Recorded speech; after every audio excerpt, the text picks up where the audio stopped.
दादांनी ज्या संगमनेरमध्ये सभा घेतल्या, आज माझी निवडणुकीला मी ज्या ज्या ठिकाणी प्रचारला जात होतो, वाड्या वस्त्यांवर गेलो, गावागावामध्ये गेलो, तिथं सर्व युवकांची फळीत आणि माझ्या लाडक्या बहिणी माझ्या बरोबर होत्या.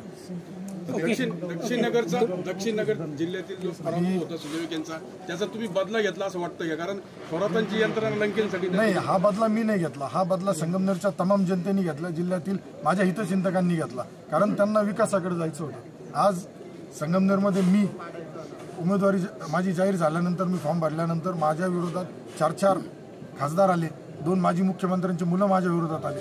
तरी त्यावेळेसच त्यांच्या लक्षात यायला पाहिजे होतं की ही निवडणूक जनतेने हातात घेतलेली.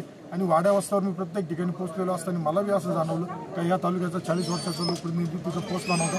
तर माझा पुढील 5 वर्षाचा निश्चित प्रत्येक वाडी वस्तीवर जाऊन विकास करण्याचा प्रयत्न राहील आणि संगमनेर भयमुक्त करण्याचा माझा प्रयत्न. मुख्यमंत्र्यांशी काही बोलणं झालं का आपलं? काही फोन वगैरे झाला? नाही, अजून आता सगळ्यांचे आशीर्वाद घेतोय, भेटतील. आता आमदार साहेबांनी, विखे पाटलांनी आज माझ्यासाठी, दादांनी मोठा त्याग केला आहे माझ्यासाठी. सुजयदादाची उमेदवारी दादांनी माझ्यासारख्या एक शेतकरी कुटुंबातील सामान्य कार्यकर्त्याला देऊन आज जो सन्मान या संगमनेर तालुक्यातील प्रत्येक मतदाराचा केला असं मी म्हणतो. तुम्हाला मुंबईवरून काही बोलवणं आलेलं आहे का पक्षाकडून? आता माझ्याकडे फोन वाचताय माझे, परंतु मी आता तुमच्या समोर आहे. माझं आता विजयाचं प्रमाणपत्र घेतो आणि पहिला हा जो माझा विजय संगमनेरातील तमाम मायबाप जनतेला समर्पित करतो.